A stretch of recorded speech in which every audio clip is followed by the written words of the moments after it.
There's something to be said about hard-nosed full contact. It's like that raw rap all the way back to boom bap. Spikes up, Ty Cobb inspired killing the corners. Heating up with recklessness, we still getting warmer. Nevertheless, nothing contest, we bring it best. Wile E. Coyote mixed with Roadrunner, full comers. Holding your title hostage, the kings we smoke others. You're either with us or against us, it doesn't matter which. Scouting your weakness, we bring the wrath when we hit. There's never been a squad as raw as trash can spit. You might get bashed with a stick while I'm pounding the fence.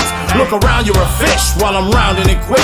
Take a look at the base and sprint off with a fist in your face. No remorse, no mercy, no force can hurt me. The scouts purposely bring the pain, come try to work me. But there's a crew of dirty cats. Good evening, everybody. I missed my BP Mercenaries joint. Welcome back to the Glue Guys, episode 26. We are back from vacation, which really was just a golf trip for me. Actually, Los had to go out and be the proud dad there and take care of some family stuff. Do the pictures, the gown and cap, the whole thing. So congrats, my man. Let's get that out of the way. Indeed. You now have hopefully 2 children that will be leaving the nest at some point soon. We'll just leave that open-ended because we have no idea what's happening. But hey, right. They did what they needed to do. So congrats to the fam. Indeed. So yeah, I got a week off. I got to say, much as I love you people, it was nice not having to worry to be home. And then I made the mistake of buying new golf clubs that obviously took precedence, which I posted about. So, but hey, we're back. We're going to recap the Czar Realty tournament we had a couple weeks ago. We're going to talk about the 2 upcoming this month. I got a new joint. I want to give a shout out once we take care of the Bills because they lost a week. But we don't really charge that much, so they didn't really lose anything. So anyway, how was it, man? You got to kind of see him walk up there and get it over with. Did you enjoy your time off? All right. Well, okay. So I'm no rookie at this whole graduation thing. These were my 4th and 5th children to graduate from high school. I don't want to take away from from the grandeur of them graduating, but for me, it's just it's good that they completed what they were trying to do and some of the things that they had to go through to get there. So that was awesome. I mean, and I'm gonna say it was not about me at all. It was them. I was just excited for them, happy for them. That's it, really. It was good to not be here. It was good not to be here for a little bit because sometimes you just kind of need to stretch your legs, get a little break, and it was cool. But the other thing is we had chicken wings afterwards, so I was set. I didn't really need the show at all after that. So it was cool, very very cool. I'm really really proud of those guys. I know my wife is really proud, and I expected her to cry a bunch of times, and I did see her bust a couple tears out. Man, it was of course all the speakers were way too long-winded. No one wants to hear that shit. Wrap it up. But yeah, it was a great experience. Good things, good times. Good. Now I've got a couple. I think we've got a year. We've got 2 years in which we'll have 2 more. Then it goes like year, and then we're done. So. Bang. So close, man. So close. I love it. So close so far is what it feels like. Yeah, I'm pretty proud that we got through 25 shows without missing one or taking a week off. So I felt like, oh yeah, we're good, man. We're good. Uh-oh. Thing popping up and down, and we're like, hey, I'm back. Listen, folks, by the way, we started late because I couldn't get a microphone to work. We're just having all kinds of technical difficulties. So if anything happens tonight, it is what it is. But hey, let's get the bills paid while I'm still here and connected before they shut off the electric. First and foremost, obviously we just had the Czar Realty series. Mickey Czar and Nicole over at Czar Realty. Folks, I just saw an article online where people who used any online service to sell or buy their house basically got stiffed for anywhere from 70 to 120 grand. If you were selling your house, you lost out on that money, and if you were buying it, you overpaid. That's what happens when you use an online service to deal with your housing needs. It's stupid. Why are you throwing away money? Go call Mickey. Go call the team at Czar. Don't be stupid. And yes, that's a very direct ad, but apparently that's what we need in these trying times. A very direct ad to appeal to your sense of common sense. Call Mickey. You're renting, you're buying, you're selling. You're not sure what the hell you're doing. Call Mickey. It doesn't cost you anything to have a conversation. All right? You don't need to pay him anything to call him. He's going to give you the advice one way or the other. That's the kind of guy he is. Stand up. Which, look, this may offend a few people, but that's kind of rare around here. So let's just put that out there. Go talk to Mickey. Tedits back on Facebook June 1st today, playing that horrible Warzone game. I am hammering him about Apex, hammering him. I'm going to get him over. I think it's going to take Control coming back to make that happen. But I did see some bored hackers discovered some Control files in the last update, so it's coming back. So that's when I'm going to go at him about Apex, get him on there. But he's back. Tedits on Facebook. He will be streaming Tuesday, Wednesday, Friday, Saturday, and Sundays. Take a Monday, and of course Thursdays off for Golf League, which I'm in second place right now. Moving on, Marty's trophies. Everything's fixed. As you can see, I always have the Glue Guys official. It's the official. Like we need official. Because you're going to see these Glue Guys things popping up on Wish.com any day now. But here's the official thermos, thanks to Marty's trophies. They've done our plaques. They've done our prizes. They've done our real MVP plaques, not some half-ass knockoff DHgate.com chain. It's a real plaque. I'm telling you, you need anything done, hats, trophies. They're doing bad shelves, everything. Go see our boys at Marty's. Why is he yelling already? These people do not watch the show. They don't watch the show. All right? As if you need yelling, if that's your thing, the Depp Heard trial is your thing, go on to YouTube. Well, no, first go to glueguysprogram.com, go down the list, find episode 24, and just put that on repeat, okay? That's your yelling episode. I did that for all you drama queens, okay? It's there in perpetuity. It's not going anywhere. Go watch it. I'm going to yell there. So where was I? Yes. Speaking of bad shelves, our buddy Kevin over at McDilly Sports still killing it. I think he just did 14 and the bags he got, and I think he did it in 2 days. And like I said, high quality stuff. You can hear me hitting R1 there. It's so good I'm using it, so I have a bunch of crap on it. Sorry, I use an extra fan now. It's summer. So McDilly Shelves talks there. And then our newest, but not our least, because Jimmy is, the rumor, if you put Jimmy on your team, you're going to win. But Jimmy and Sahara Solar, look, I talk about it. It's summer. You see the gas prices. Look, I know it's more than you're used to spending. We're over $5 most of the valley now. You need every penny you can get, all right? Talk to Jimmy, call him, find out about solar, man. A lot of people are not paying any electric. In fact, APS is sending them a check. And I'm sure they love printing out that check for $2.30. But hey, APS is giving you money. That's unheard of. Talk to Jimmy over at Sahara Solar, all right? Trust me, it's a conversation. Find out. So there we go. I try McDonald's. All right, I got to ignore chat for the minute. I'm trying to hurry up. The match is still going on. I know that it was tied or the Goats were up 1. Yes, it's a golf thing. Of course I'm on top of it. Just a side note, if you are watching the match out in Vegas, that course they are playing at is at the Wynn. It's the only golf course on the Strip, and it's a measly $550 for a tee time. Now, thinking about it, the big rollers that go in there, that's probably nothing. That's probably $45 to those guys. The odds were plus 200 on Allen and Mahomes to win, and it's tight, so we'll see what happens there. I like odds. We talk about UFC. We talk about it, which, hey, Stylebender fight coming up, kid. Stylebender's coming up. I'm excited for that card, man. That's an insane card. And you see who he was training with, right? Nah, I didn't. He's training with Volk, man. They were sparring. Champ. Nice. Oh, that's going to help. But he's always sparred with him because they're in the same gym. He's always Oh, that's right. I was thinking, yeah, when you said it, I was thinking you were going to say something like, someone completely different. But no. But Volk's fucking nasty. So I mean, it goes without saying. But yeah, that's normal situation. Plus with Volk kind of motioning as if he's going to go up in weight. It goes without saying that'd be a good look for both, for either of them to do that. I'm looking forward to that card no matter what. Not for nothing, I'm really looking forward to the Singapore card, bro. I'm kind of surprised they put some nice fights together. They usually don't do that for the foreign cards. Nah, not at all. So I was excited about that. I'm curious about the Teixeira Prochaska fight. I haven't watched Jiri enough to have any real position about it, so I don't want to. Because I'm not that guy. I'm not that MMA casual fuckboy who just kind of picks a name. I gotta see, I gotta see a few fights, and I watch a lot of fights anyway. But I just haven't seen enough of him to have an opinion like that.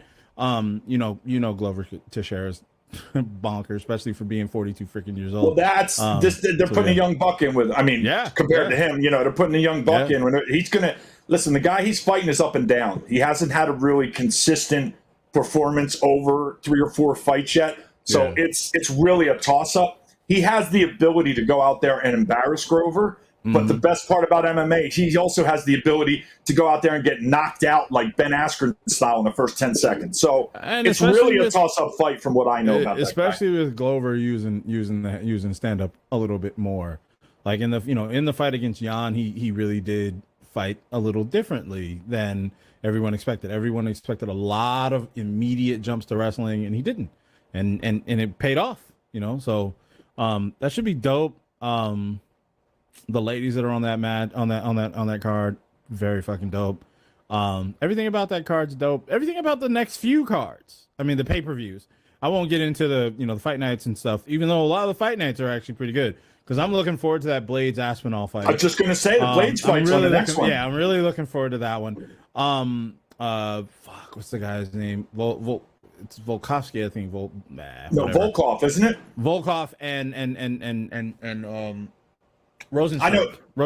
That's this they're promoting it as like 38 KOs between the two of them. That's just that's gonna be a flip a coin. Flip a coin. Who catches you first? I was gonna say it's just gonna be a whole lot of punching, and a whole lot of fucking falling. That's it. So I wasn't prepared. I wasn't really. I was just gonna mention it. Now I wish I would have my betting app up and just pick one, because it's probably a 50-50 bet right there. They're both probably minus 100. It's literally a coin flip. Yeah, literally, you have a 50% shot of winning your bet on. That's just bombs. I absolutely agree. Bombs. I agree.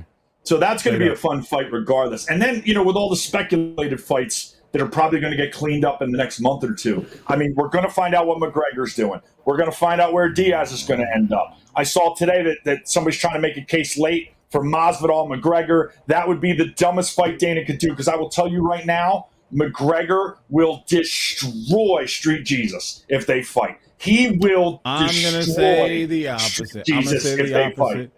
Have you watched him?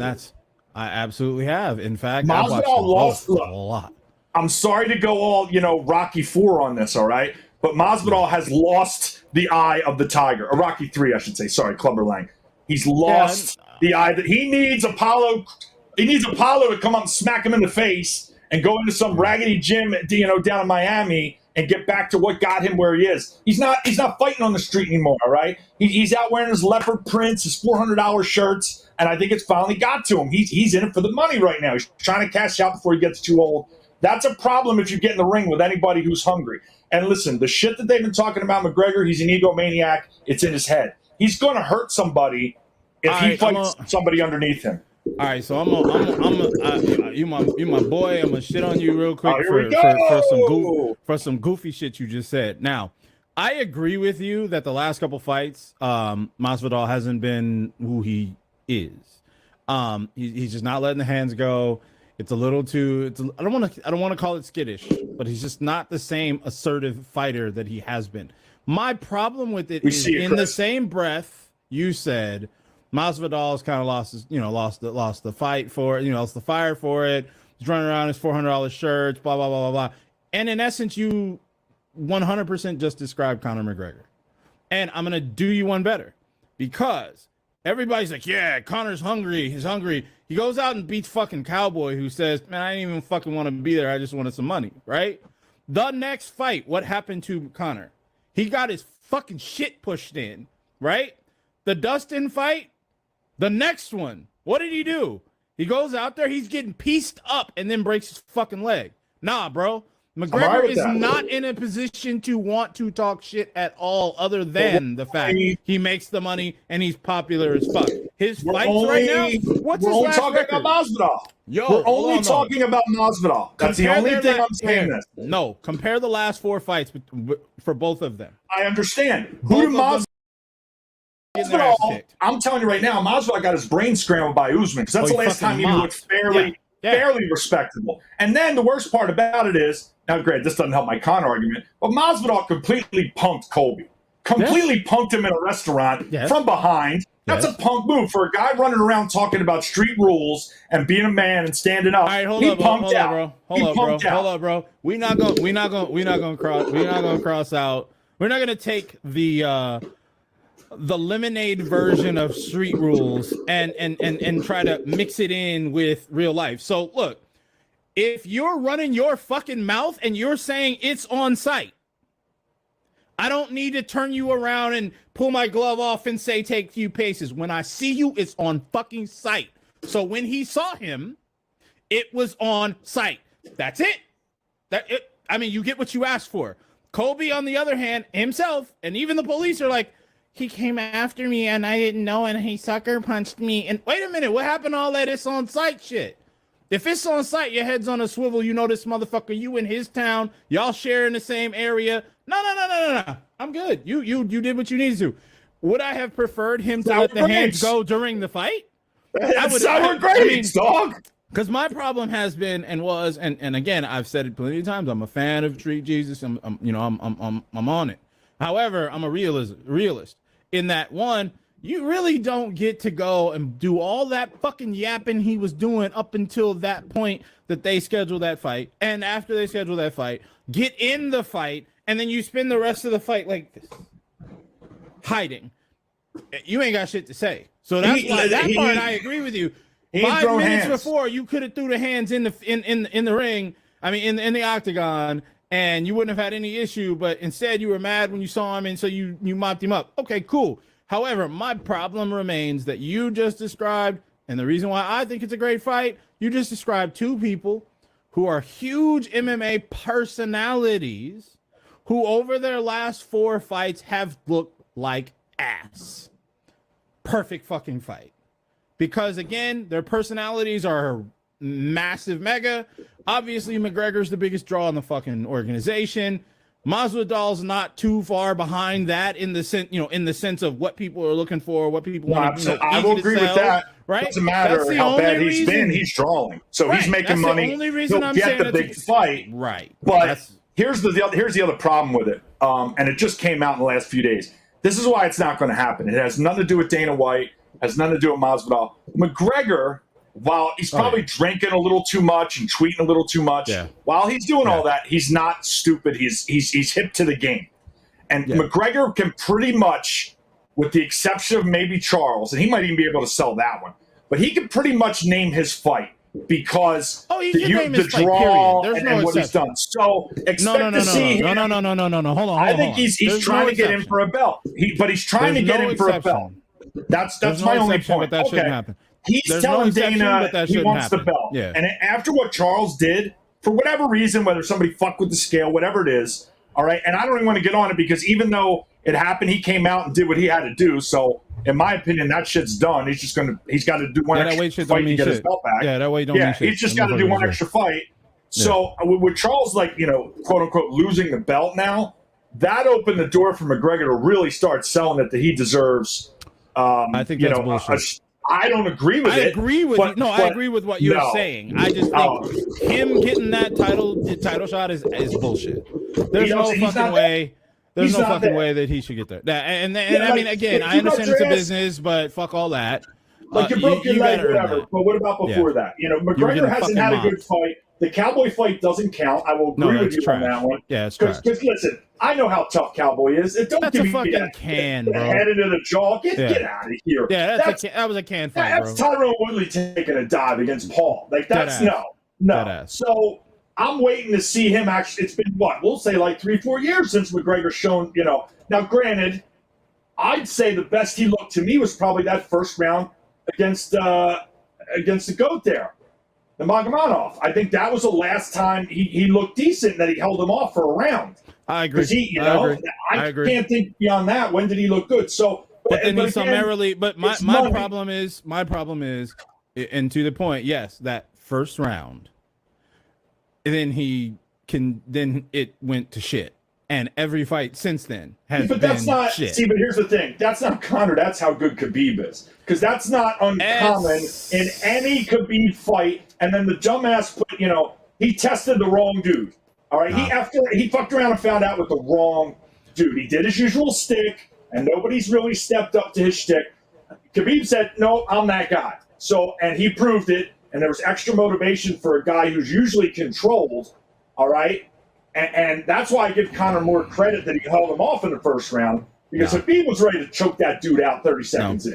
But see, I guess that's the problem. It's not a reason. That's not actually a reason. If anything, it is to suggest that Conor simply was outclassed, outfought, and everything in between, which is the point that I'm making. In his last 4 fights, I don't know. See, here's the problem with that. So Dustin Poirier got dog walked by Khabib, right? Yep. And Dustin summarily beat the fuck out of McGregor in the second fight. So what are we doing? Fucked him up in the third. Separation? Well, no, but what I'm saying is, you're saying, oh, well, that was the best he looked, and at the same time, even though he got dog walked after the first round, it was against Khabib, and Khabib's the shit. Yes, he is. But my point is, in Conor's last 4 fights, he has summarily gotten fucked up. Every single one of them. I'm only saying it for the point of that's the last time the guy looked good. No, I know what I'm saying. And that's kind of where I'm going about the fight with Masvidal. You're basically talking about 2 people who are in the same point. Other than their popularity, you take all the popularity, personality shit out of it.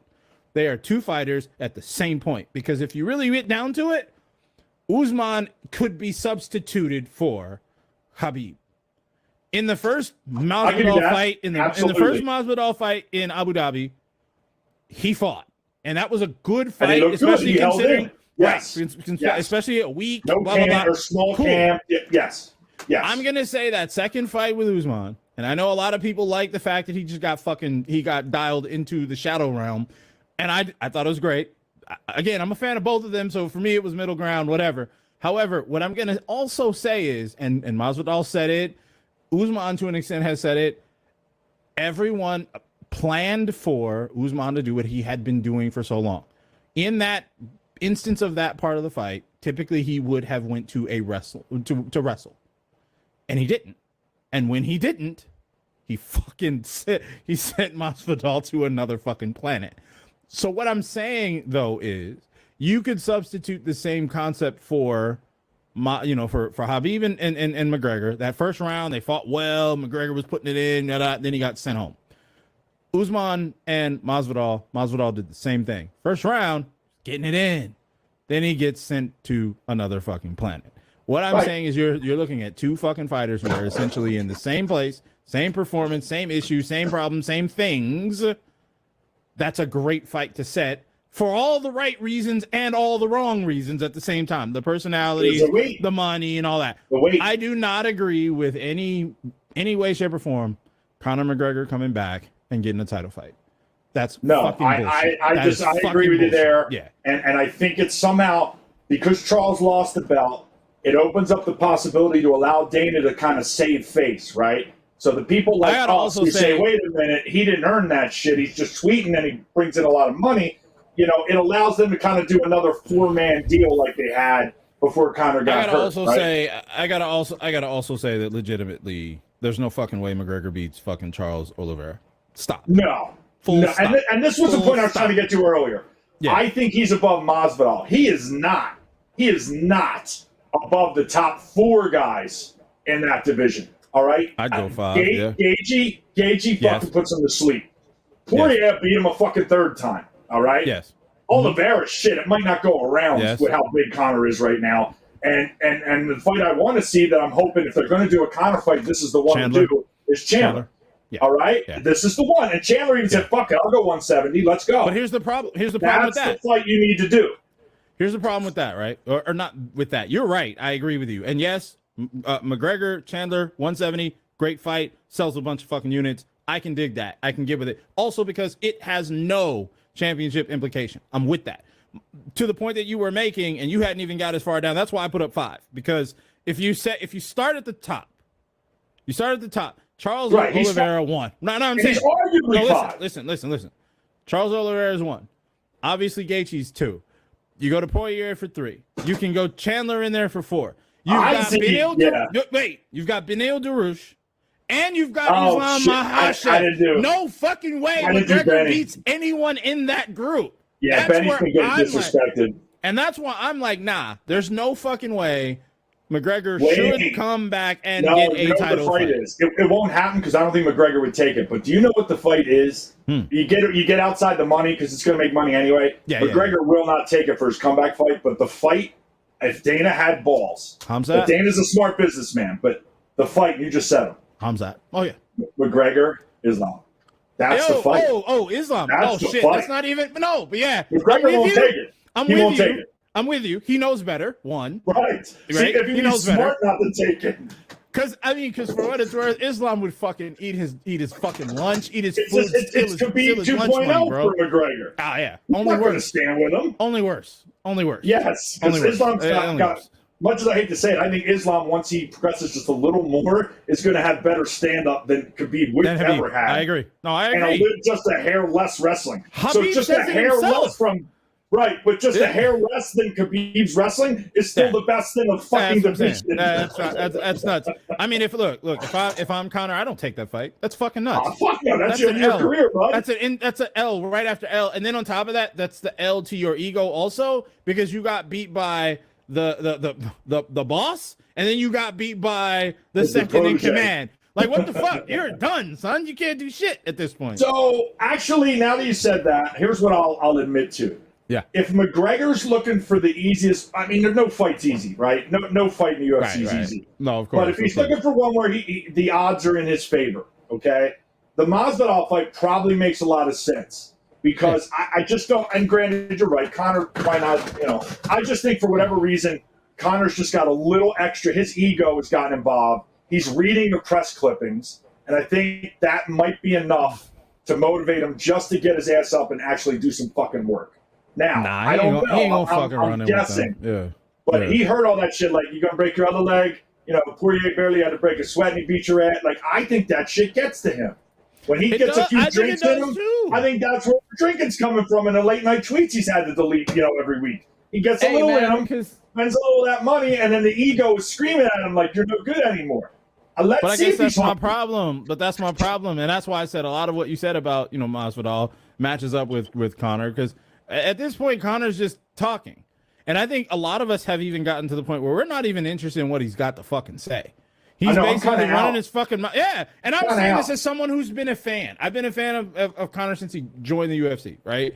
I fuck with dude. I think he's dope. However, I'm a realist. That's why I started the conversation off. I'm a realist. I can like the guy and at the same time say he's not what he thinks he is, one. And two, he's not what he used to be, which is very normal. But I guess my problem is I need you to shut the fuck up after every event. You got something to fucking say. Great. That's your personality. Cool. So basically you're just a fucking influencer or a fucking streamer. Because none of the people you're talking shit to are going to break a sweat whooping your ass at this point. Because to the point that, and I use that line only because, again, Dustin was piecing him the fuck up before he broke his leg. Like, he should be thankful his leg broke. He should be happy his leg broke. Because I don't give a fuck what McGregor says. McGregor was like, oh, yeah, it's only... No, bro. You were getting fucking pieced up the whole fucking round. And even fucking Rogan was like, yo, I mean, it might have been the best thing that happened right there. Because he was getting fucked up, bro. I was watching that shit. I was hype. Jumping around and shit. Because Dustin was not just walking him down. He was picking where he wanted to fucking tag him. He could do he could do whatever he wanted, and Conor had no answer. Nothing. But here's the only problem, the monkey wrench I'm gonna throw into what you're saying. All right. I agree with you, like, all right, come on. Like, when is enough? But then I think about the other side of it. How does this dude have a yacht and all these sports cars and proper 12 he just sold on? How did he make all this money? I got news for you. It wasn't the fights. It was the press conferences talking shit. It was the tweeting. It was the not afraid to say anything, all right? That's how he got people to go to the fights. That's why, half of Ireland jumps on a plane and flies to wherever he's fighting. It was the actual shit talking that got him to where he is. Now, here's the hardest part for any athlete who lives in this world, except for maybe Stephen A, because he didn't actually play a sport. It's when your talent level starts to drop and it doesn't back up the shit talking, and slowly but surely the people start to kind of go away from it. And, there's 1, there's 5, there's 100, like, I don't know, it's kind of getting old. So if he gets his ass kicked again, it's going to hurt his bottom line. So I'm pretty sure in his head he said, I better win this next fight.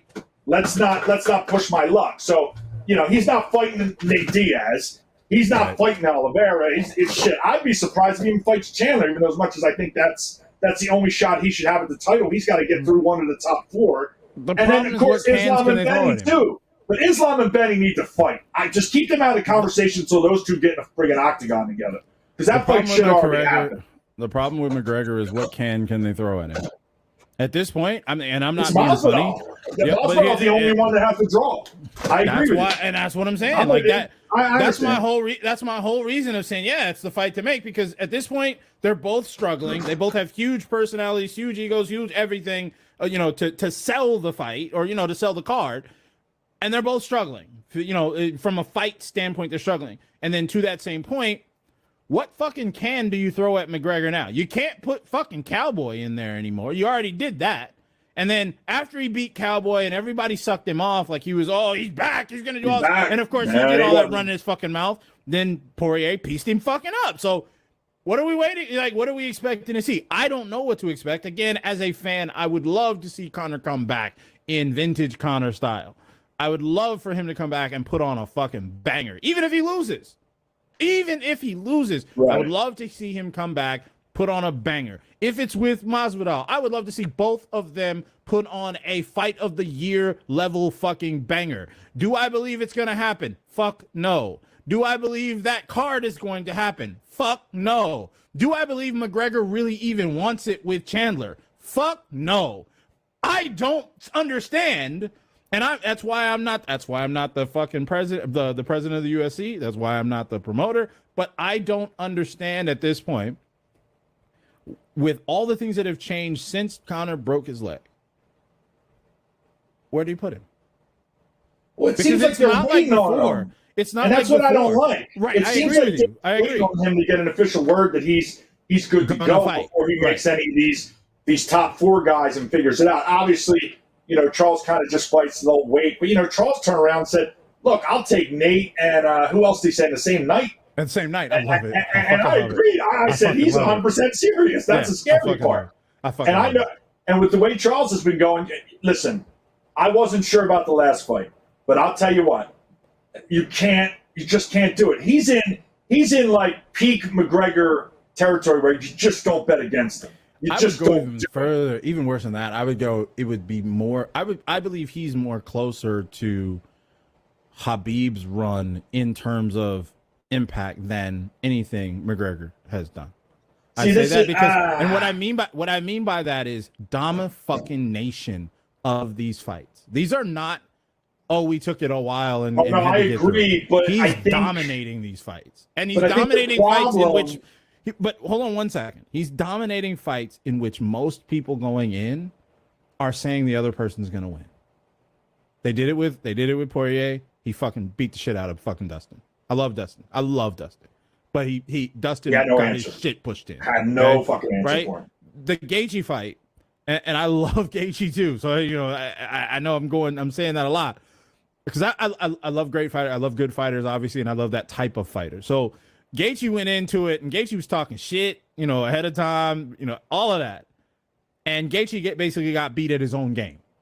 Well, that was fucking class. That was the shocker, right? Because everybody said there's no way Charles can throw with Justin. If Justin connects, Charles is going to sleep. Not only did Justin connect, he connected he had him on the ropes at one point.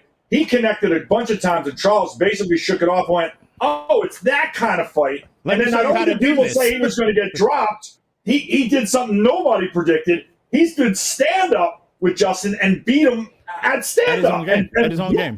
Whooped his ass. Went to sleep. Oh, yes, sir. Good night. Yes, sir. Nobody has put get Justin out in a long goddamn time. But that's why I say Charles's move is a little closer to what I would consider. I would Khabib put him on run his own. He's on his own mountain because here's the thing.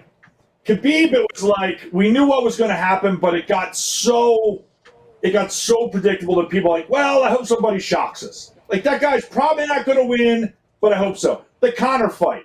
Everybody in that fucking arena knew, well, he's probably not going to win, but we're hoping for a miracle. Well, there was no fucking miracle.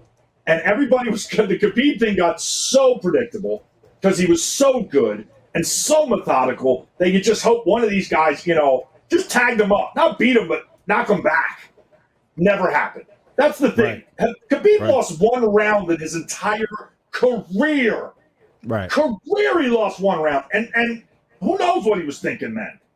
Right. Maybe there was a fly in the ring or something, or the coach and him were having a fight that day. But I'm saying it took an outside force for him to lose a fucking round. Yeah, so man. I think Khabib's just give him his own mountain.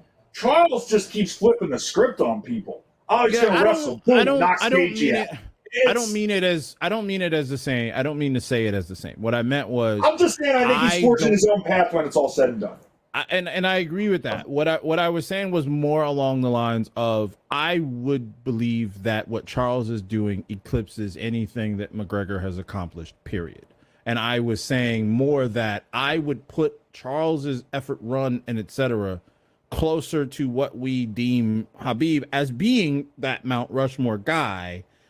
Charles's shit right in this last 3 years or so is up that way, not closer to what McGregor has done, because we can't all of a sudden put together the meteoric rise of the personality of in the style and the $1 billion walk and all. We can't co-opt that to what he did in the octagon. And let's be real, McGregor wasn't dominating people the way we're seeing, the way we see Khabib do it, to your point, and also to the way that we just described with Charles, because Charles is in some cases almost taking on the style of the fighter he's fighting and beating their ass with it. Whereas McGregor's pretty much just going to knock you out. Now, I'm not taking away from him in that, but I'm saying in terms of domination, if I'm taking on your shit, what you're considered better at than I am, and beating the shit out of you with it, I'm on some next level shit compared to me just going in and doing what I do. That's more what I meant as just a little bit different. I think the farther we get away from Khabib, the more he'll be appreciated. I think what he did gets overlooked because it's not exciting. It's not knockouts. The casual fan looks at it and goes, that's boring. When they don't realize the skill and the talent it takes to continually just dominate the best of the best in what you do. Like, not beat them, like fucking never went past the second round kind of shit. Just dominate. No matter how hard you train, no matter who you get to help you, I'm going to embarrass you. There's nothing you can do to stop me. That's got to be a helpless fucking feeling. Your whole life you're getting pumped up by everybody around you about how good you are. You get into this fight for the title, and then literally 30 seconds later, you're like, what the fuck just happened? What day is it? Where did I go wrong? Where am I? I see lights. So, I mean, I can't imagine. So I think Khabib, as time goes on, anybody who doubts him being the GOAT will come around in time once they see. But Oliveira's just, I don't think we've ever seen this. You touched on it. No. I can't ever remember a fighter going, I'm good at this, but you're supposed to be the guy at that. Now I'm going to be better than you against you. Yeah. We've never seen it. Yeah. And Conor, one last thing on Conor. We're getting real close to why are Chuck and Tito still in the ring territory right now. Yes. With him. We're real close. He's on the edge of, do we really need to bring Ken Shamrock back? Fam. Yeah, hang it up, fam. Hang it up, fam. It's about it. When Dana's like, look, I love Chuck. That's why I'm not letting him fight anymore. Like, I mean, I just saw a thing last week. Tito's trying to come back. Like, get out of here. We kicked you out 6-7 years ago. I know we were talking about Cowboy, but I'm at the point where I'm starting to feel like McGregor and Cowboy are synonymous at this point. Not yet, but this fight, this next McGregor I'm fight exaggerating. I'm clearly exaggerating a little bit because Cowboy looked rough as fuck the last few fights. I mean, almost to the point that you just made. Like, we don't want him to fight anymore. He's got nothing to prove. If he needs some money, cool. But I don't know. He wants to get to 50. he wants to get to 50 fights, and then he's done. Well, then they better bring has said. CM Punk back.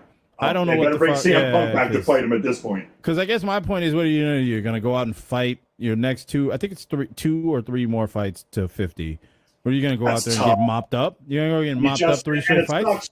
Because he doesn't have a lot of times against him. So getting food poisoning before the last one did not help. So we'll see. Look, we got a lot of cool fights coming that we don't even know about yet. It's all so in the next couple weeks. I'm going to warn everybody. You just saw it. We were literally going to talk about it for a couple minutes, and it went on for 45 or whatever. Yeah, so that's how much we love UFC. You're being warned now that we will be talking about it as these cards happen because we like it, and I know a lot of people do. But just before I forget, next tournament, the 11th and 12th all-nighter Victory. Last chance to sign up. It's probably going to be a smaller one, which I'm fine with. The one you guys really want to get into that I want to announce tonight is the 25th at Cactus. It's a one-day.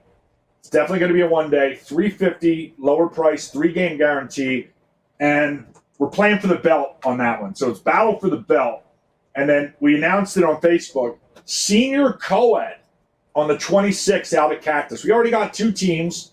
We're going to try it. We're going to give it a shot. Everybody, we got a lot of feedback that wanted it, so here's your opportunity. Sunday, June 26th out at Cactus, also $350, 3-game guarantee. We're doing the same format both days. Get your teams in, man. Put it together and let's go. We made sure we're doing the one day so you can play the next day. So the reason I bring that up for the belt tournament on Saturday, it's going to be capped teams. We're capping the number of teams for that tournament. So you need to sign up immediately because once we reach it, that's it. You go play somewhere else. If you don't make it, that's fine.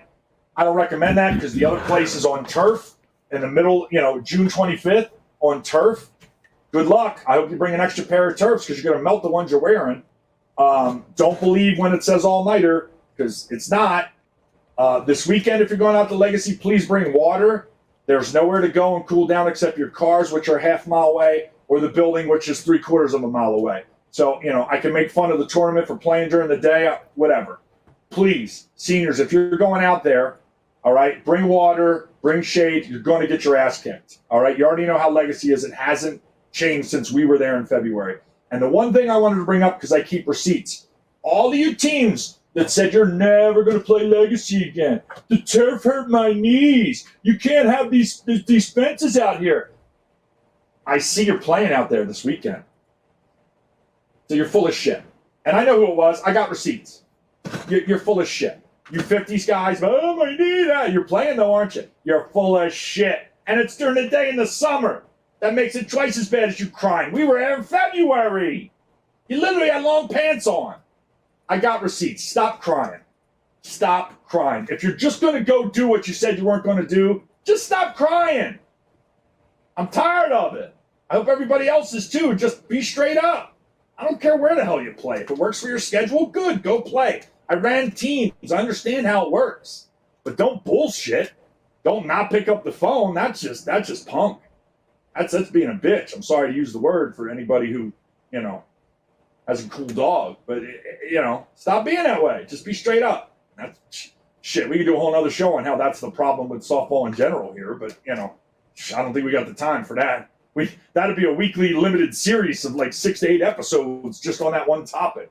All right. So I just want to get the tournament info out there. Like I said, get signed up for the 25th because I'm capping it. So if you're interested, one day, cheaper price, we're out of Cactus. And yes, it's also in the summer, but you literally can walk 20 feet to the bar that's air conditioned and chill in there. And we're going to space out the game so nobody dies. Okay? Let's just be frank. I'm not going to sugarcoat it. It's rough, but we got places for you to cool off, lower games, trying to take all precautions. So hopefully you guys will want to come win a belt. Other than that, that pretty much covers everything going on. Like I said, we got the all-nighter Victory 11th. I think we're definitely running AAA and women's. We got enough team for that. I don't think we're going to have major, so it's a good tournament to jump in. If you want to lower AAA teams, you got a good shot at winning it. And then the 25th is just going to be, winner take all. It's for the belt. Like there's no winner take all, man. It's old school OG WrestleMania type shit. Come get the belt. To be the man, you got to beat the man. And until the 25th, I'm the man. I'm holding on to the belts. So anyway, that covers the stuff. And then one more thing I wanted to get into before we head out. First of all, please go get your head checked if you're playing in the middle of the day this weekend. By the way, the turf's going to be 180 to 200. It was that last weekend. It's going to be 15 more degrees this weekend. Good luck. So I saw that the other sanction, the number 3 in my book, the bunch of S's. So apparently they bumped Amigos to 50 major plus based off one tournament.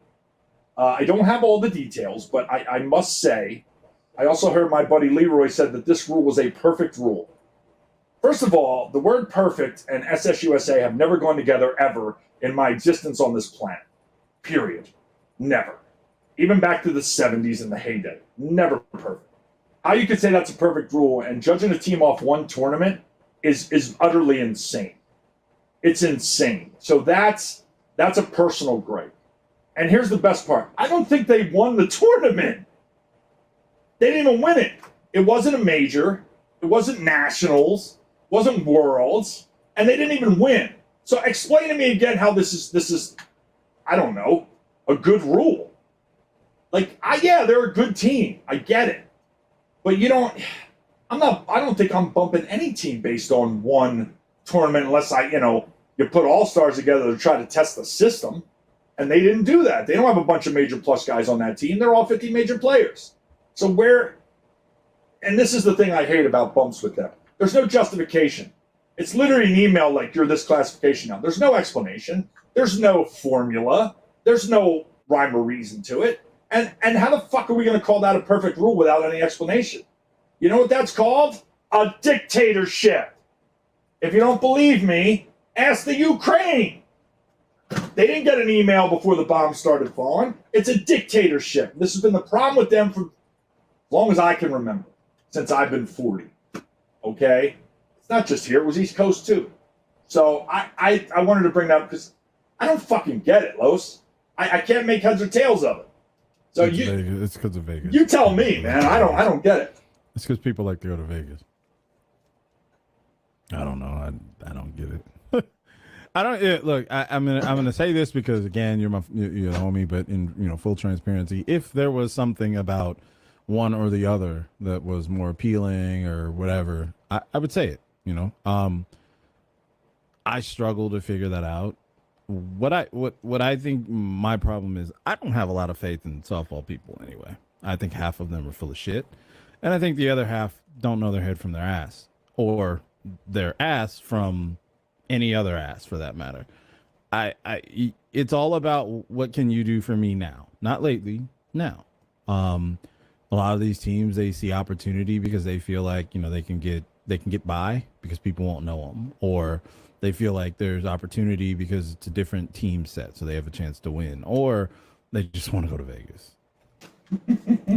I mean, I'm not mad. I mean, I like Vegas. Vegas is cool, but there are better ways to go to Vegas rather than wasting your $700 for a basic fucking tournament.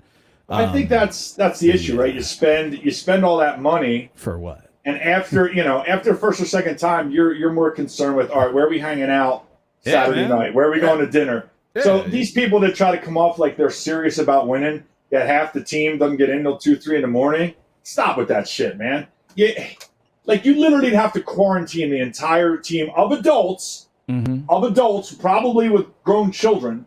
Mm-hmm. Literally, you're going to have to, AAA squad, and you got a curfew and shit? Right. Stop it. It ain't happening. Listen, it's the best of the partiers, the guys who can shake it off, come in at 1 a.m. and go out and hit at 8. Those are the guys that win those fucking tournaments. So again, so you're telling me Vegas, but yet you're not really competing. So it still doesn't make sense. But whatever. What one thing I will say though, and I don't want to say in defense of anybody. It's not really a defense thing.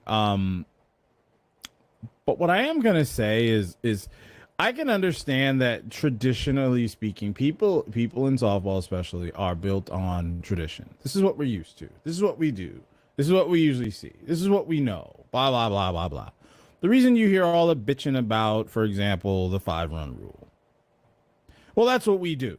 That's what we're used to. Oh, that's what we like.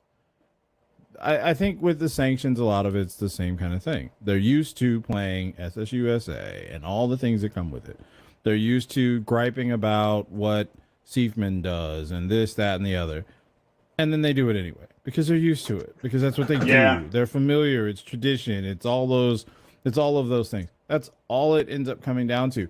I'm not even suggesting in one way or the other that U-Trip Senior is in and of itself leaps and bounds different, better, or otherwise. At the end of the day, it's all fucking softball, right? There are changes in, there are differences in rules, obviously. There are differences in expectations, differences in the competitive nature of the teams you're playing and all, but it's still softball. So a lot of the sanction thing works to me. It seems like it's scheduling the weeks that work for certain teams, or you want to put your best foot forward, so you don't want to play on a week in which you have 5 guys that are your regular team players and the rest of them can't make it. You're gonna want to play on the tournament on the week where you have 10 or 12 or the full complement. I think that speaks to probably a bigger issue about senior than anything. Also, a lot of teams complain about playing multiple weeks. They can't play back to back, or they can't play more than 2 tournaments a month or whatever. And in that respect, it means that they've got to pick another sanction to play. So I think in some cases their reasoning is built entirely on scheduling. I know for me myself, right? I'll give myself as an example. If my team is playing or was going to play this weekend, I wouldn't be there because I'll be in California. Does that mean, because we looked at it and I thought you were playing based on the team list? Right. But what I'm getting at is, if, for example, there's 5 or 6 people who are in my same position that aren't going to be available, well, that means next week we play, right? And I'm using it as an example, not necessarily saying that's what's happening, but next week we play. Then that happens to, let's say that happens to be the week that U-Trip isn't available and SSUSA is the one. Then they pick that. If then let's say another example, because I've seen other teams do it, and they've even said it. I've friends that play or whatever, and they say it. Well, let's say, we just played last week, and we're not playing again this week because we can't play 2 weeks back to back. Or then, there's other teams that I've seen that have said straight up, like, we only play once a month, and it has to be the week that they have the larger complement of their team. So I think there's some very normal reasons why I think teams are willing to say out loud, I don't want to do this anymore, and then ultimately end up doing it anyway. Because when the alternative is don't play at all, that's kind of hard to push. And I don't think anyone would say, but I also don't think even the people who are bitching about the fields and this, all that, it's hard to suggest that they would put off playing because of the fields and etc. They're all just whining because kind of they're all whining about a circumstance because they want somewhere to gripe. They want something to gripe about, and they want someone to hear them and take them seriously about their gripe. But at the end of the day, they just want. But here's my thing, and everywhere I've been, and we know the 2 where I've been, so we don't need to review that. Mm-hmm. The point being, my thought coming into this was it's a customer service driven business. And at the end of the day, it is a business. I've never shied away from that. I personally feel like there's a better way to run the business to cover a lot of your bases rather than I need to make money and everything else, whatever. Mm-hmm. I think I differ from other directors in that viewpoint. But, when I first came into it, I was customer driven. All right, what does a customer want? What does a consumer want? How can we make this better? And what I've learned, and it's look, I'm just going to, we keep it real here, so I'm going to keep it real. I've learned that none of that really fucking matters. And it's sad, but it's true. Everybody will cry and bitch and say, we want this, we want that. And I've busted my ass for while trying to make those things happen. And I've come to the sad realization, it doesn't matter. And you guys can jump in chat or jump later and post about how it doesn't. And here's how I know. I have 1.5 years worth of data where it doesn't matter. Mm-hmm. It's where either the coach or the majority of the team is available, like you'd said. Absolutely. It's schedule, it's convenience. Mm-hmm. All right? Yeah, they're going to cry like, oh, we don't want to play in the middle of the day. We don't want to play in that field. But at the end of the day, they didn't make the decision. They didn't make the decision to begin with. It was either show up or don't. Right. So here's my point. Let's all be grown-ups for a change and just say you don't know. don't tell me one thing and do another, because now you're full of shit, and I'm going to call you on being full of shit. Just say, I don't fucking know. It's not that hard. Like, you got to put extra effort in to bullshit. That's the funny part to me. I've made a lot of mistakes, but I didn't fucking lie to anybody. But I would take it this way. I would also say this, though. The one thing that I think is a prevailing thing within softball, not just senior, is a lot of these dudes just simply don't know how to communicate.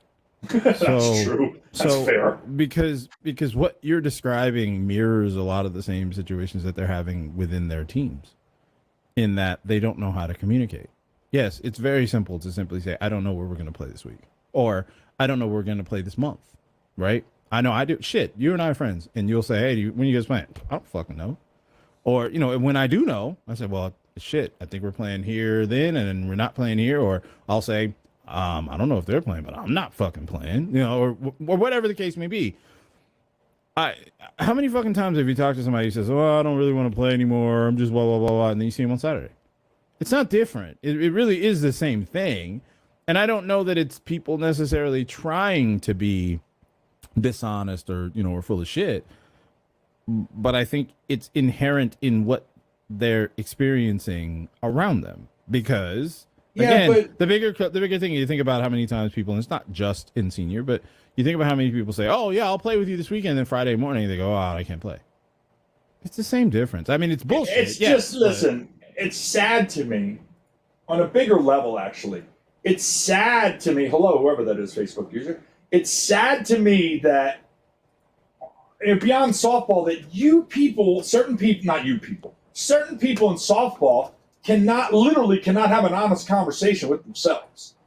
Because I agree with you, like, I'm in Friday morning, and it's probably a made-up excuse of my wife or my job or whatever. It's a completely bullshit excuse. Yeah, because you can't even be honest, because you're already feeling guilty that you were all about it for 3 days, and then, I don't know, your knee hurt. Yes. Or you were like, you know what, I really don't like that field. Or, oh, that guy's playing with us? Yeah, I can't deal with him for a whole day, maybe a game. So you come up with some bullshit excuse, oh, man, I'm out Friday morning, when you knew on Tuesday you probably were going to feel that way anyway. So you guys can't even have an honest conversation with yourselves. And I got to be honest, if you really, truly look at your life, it's probably not as good as you hoped it would be. And that's the reason you can't have an honest conversation with yourself, let alone another human being, let alone a director of a sanction. You can't even talk to yourself. Honestly. I just don't think guys know. I think there's a lot of moving parts, and there's an element of it that's just nonsense, right? That's just you're full of shit, you fucking dickhead. Just admit it. There's an element of that, but there's still the element of the fact that sometimes you have to pivot. Sometimes you're saying, we're gonna play this week, and then you realize, like, we don't have enough fucking players to field the right team. And I'm gonna be honest, you the homie, but I'm gonna tell you right now, if I'm coaching and a week ahead of time, I know I only got four dudes, man, fuck your sanction, bro. We not paying you a bunch of money to get our asses kicked. You know what I'm saying? But at the same time, to the point you're really making, I'm gonna tell you straight up, nah, bro, we not playing, because we not out here to pay your bills to get fucked up. That's, you know what I'm saying?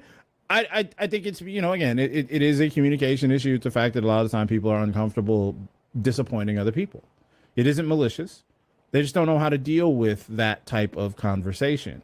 You add into the fact that a lot of the time there's a second dynamic to it, in that you have the team wants to play. You have each individual player who may want to play. And then you have all of the percentages in gray area of those combinations. You have a player who's like, I want to play, but I kind of don't. You have another player. I'm gonna wait for somebody else to drop out, and then I'm gonna jump right in after him. Right. But see here, let me add to that thought. There's always 3 or 4 guys who are not the coach, who are not the coach, but the 3 or 4 guys who are basically the unofficial Illuminati of the team. All right, I wouldn't say big mouths, but they're very open and vocal about their opinions. There's a couple teams I wouldn't call them that, but let's, for lack of a better term, we'll call them the leaders. All right, and they pretty much steer the ship. And if you have a timid coach, or a coach who doesn't take his team back when he needs to, because look, you need those guys. Don't get me wrong. You need a couple guys away from the coach who will be vocal, open their mouth. You know, you hope they're good players, but they don't need to Yes. be. Yes. But you also need to, it's a fine line of when, as a coach, you pull your team back. Like, all right, hold the fuck up. Yeah. You need to kind of be the coach. Like, that's great, but I'm making this call. I've seen it both ways. I tend to pull it back. It has helped me and hurt me the same. Certain guys loved it, certain guys hate it. And it's hilarious how two guys at the same time, at the same place will tell you two completely different stories about something I did. That is a show in itself. But that's normal. But that's normal. But that's it a is. normal thing. It It's is very normal. You know, but anyway, listen, those are the guys that steer the ship.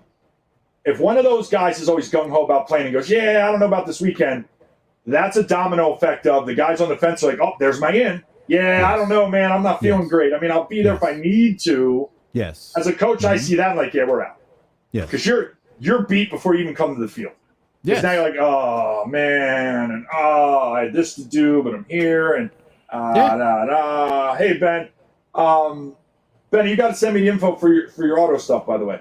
So it's yeah, you know, they steer the ship, and there's nothing you can do as a coach unless you have 4 or 5 guys on speed dial always ready to fill in, and that doesn't exist. That's even Easter then, Bunny and a unicorn. but even then, you're right back to the same problem. We're back to what you said. Like, wait, we're not paying to get our ass kicked with subs. Right. Now, there are some guys that do that, which, okay, if you're up for swings, but there's plenty of teams that do that. But don't that's get the you problem. didn't win. Right, but that's the problem, because what you also started this conversation about was the people who do all the fucking bitching. You're right. That's why I'm like, yeah, it's kind of systemic in that it's connected to so many different pieces that are all moving parts and going different directions, and there's a lot of different reasons that those things occur. There isn't really a fix for it because, like you said, a lot of time they don't really fucking care where they're playing. I know. It's like motherfuckers get out to the field. Like, dude, I can't know. tell you how many times I've played on teams, my own teams that I'm, just picking up on or whatever. You get out to the field and the motherfucking first thing you hear for the next, for the first 15 minutes is, oh, I'm fucking tired. Oh, I don't want to be here. It's fucking hot. Every bitch and complain you could possibly do. Then boom, game time comes and everybody turns on. It just is what, it's a part of this. It's a part of softball. I think it's a part that we all acknowledge, transparently. We all know it is and it exists, and we know what it is and how it is and all that. We all hate it and we all refer to it. And I think depending on the circumstances and how it affects you is how you end up taking it. Those dudes that we're talking about, they don't give a single solitary fuck. They don't care. Because, that coach who's now got a foot an extra $35-40, that player doesn't give a shit. Nope. Like, I'm not there. I'm not playing. Fuck y'all, Yeah. right? Yeah. But I guess that's my point, is that's really what you're seeing in just, you happen to see it on a macro scale because you are a director and you're trying to set up, hey, we got this tournament going on. We're trying to get teams, blah, blah, blah, blah, blah. But in essence, you're experiencing what everything is in softball. And really, if I'm being honest, where the fuck is anything not like that now? Everybody around, like all around, not everybody does it, obviously, but I mean, most people are primarily full of shit and are afraid of confrontation or what they consider confrontation. Most people won't tell you, I don't like what you said, right? Or they'll tell someone else, I don't like what you said. Yes. Right. Or they'll subliminally keep Passive throwing out aggressive waves. tweeting. Right. So that's why I'm like, everything you're describing is, I mean, yeah, it's accurate, but I guess the problem is it's systemic from our general society altogether. So we're numb to it at this point. Yeah, it's like we're so used to it, and then it affects you differently in the circumstance because you're trying to build, a team set for that tournament. So you're trying to get legitimate answers to be organized and do the things that you need to, except the people that you're trying to do that with don't give a fuck because it's not them.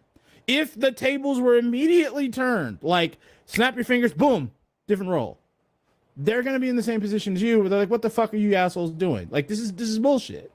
I just think I don't think anybody who's consistently playing really cares about. No, I'm saying I don't think people care about the sanctions the way we all perceive they do. And I say that because they get to the tournaments and they bitch. And then they leave and then they bitch. Listen, I used to think prizes matter. They only matter to a certain extent. It doesn't matter which bats. If it's the same amount of bats, Like, I gave away 12 fucking bats. It didn't matter. It really didn't matter. All I heard was, well, what kind of bats are they? But you're getting 12 of them. Does that not factor in at all? It didn't. It really didn't, which shocked me.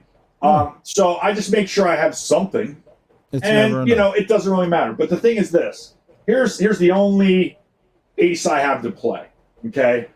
I am now currently trying to figure out what the Challenge Cup requirements are going to be, okay? And at the very least, you're going to have to participate in a U-Trip tournament of some number, which I haven't quite figured out yet, to qualify to even be asked to go, okay? There's going to be a certain amount of tournaments you're going to have to play, and I've already told certain groups that, you know, oh, I'd like to be the Challenge Cup coach. I say, of what? It's you're not going to have a team if you don't play. So, you know, and I've already explained that you guys better figure it out. We're almost halfway through the year. So that's, you know, that's the only thing I got, because I can't wait till September, October. Go, well, what do you mean I got a blah, blah? You should have paid attention, huh?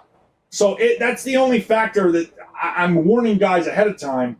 You might want to take a look at if you plan on trying to get looked at to go, you know, the Challenge Cup in February.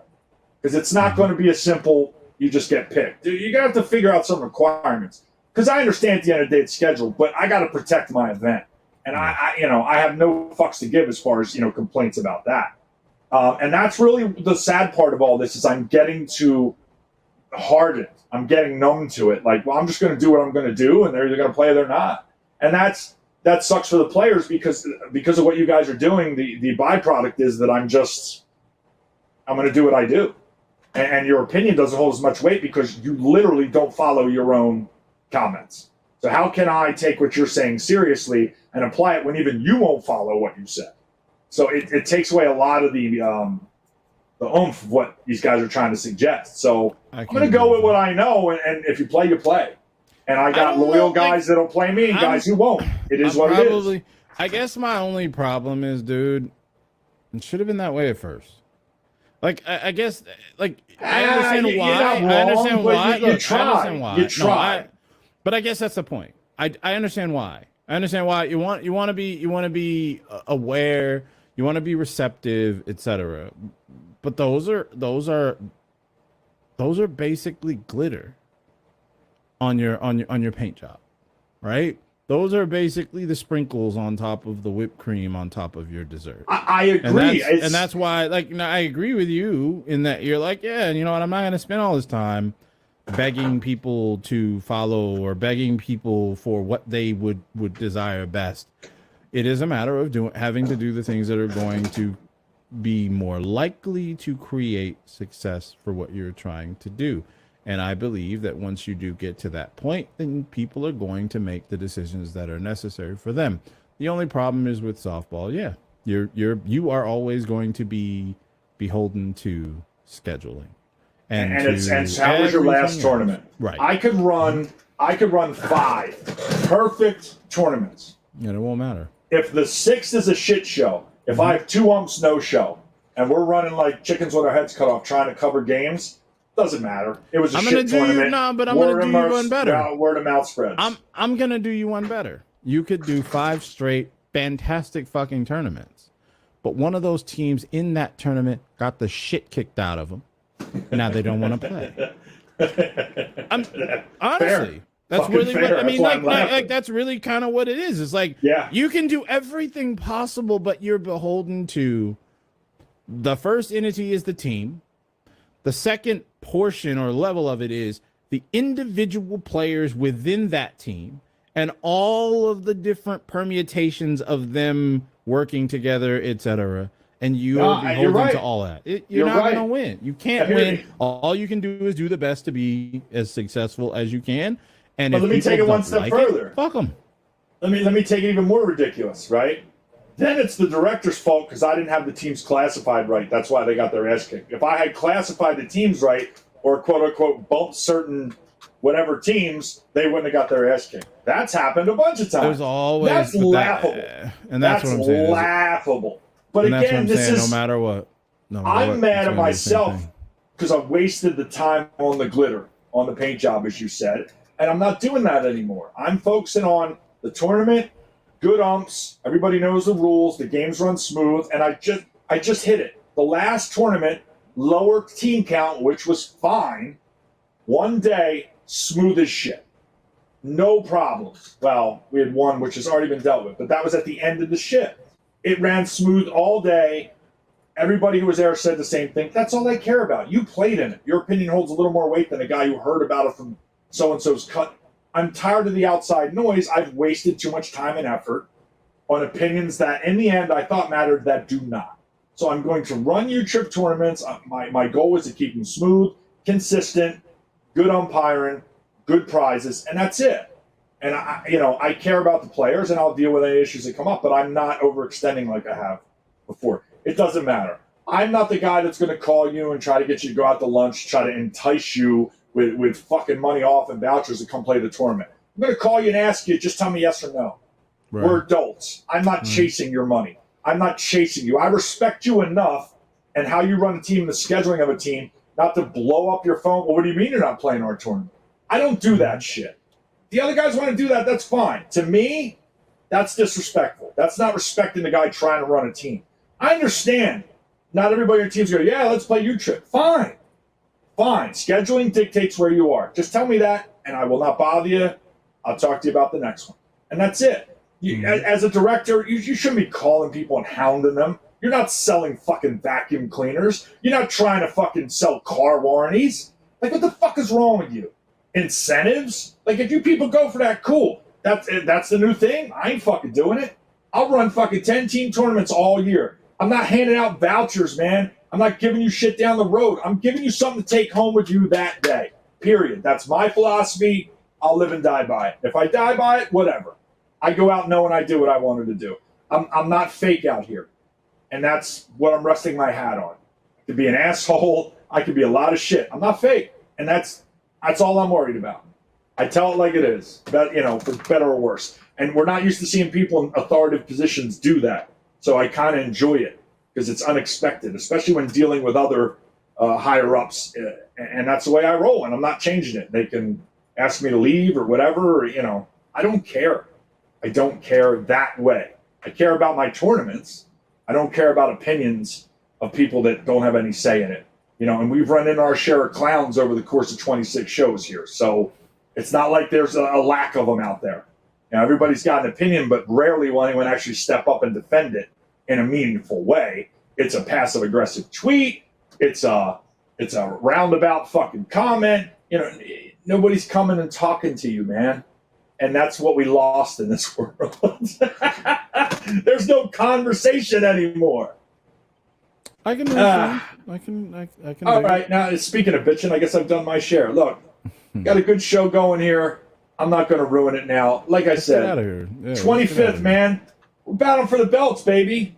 I'll be cutting promos right up until then. Every week we'll have a new promo. Maybe I'll give prizes away if you could guess who I'm emulating with the promo. Like guess that tune and 4 notes. So I'll cut promos in the style of people. And, maybe I'll give away a belt if you can guess who it was. But, hey, we got that. And then, like I said, 11th, 12th, we're out of Victory. Definitely women's at AAA. Beyond that, I don't know. I'm not worried about it. We're going to have fun regardless.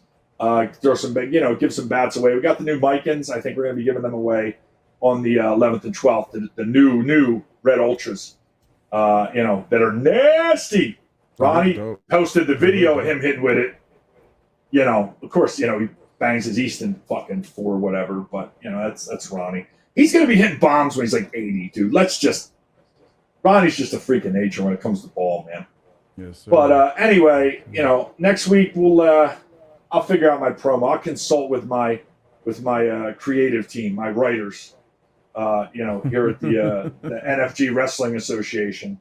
And we'll write up some promos there. By the way, just a quick note: you see Ric Flair's doing his last official match. I was disappointed Ricky Steamboat begged off. Did you see my eye roll? Yeah, no, it's really happening. That's why I thought it was fun. Like July 31st. Yeah, man. I'm so he sold it out, though. Hey, listen, the point is... But he's Ric Flair, bro. He's going to do like 3 moves. He's going to do 3 moves, kind of, sort of okay, and he still sold the fucking building out. My point is, that's the GOAT. Period. All right? Yeah. Period. He sells tickets at 70 whatever, heart attack. You know he can't wrestle no more, but he's going to woo, he's going to strut, he's going to fall on his face, and then people are going to go home happy. It's just like Hogan. Hogan did 3 fucking moves for 8 years with a belt, dude. Yeah. Stone Cold too. Yes. Says press, he jumps up, right? Stunner, middle finger. Yeah, pretty much. Millions and millions of dollars. Anyway, all right. I don't have an eyebrow or I go rock too. All right, hey, we'll see you next week for show 27. Peace. Yes, sir. Peace.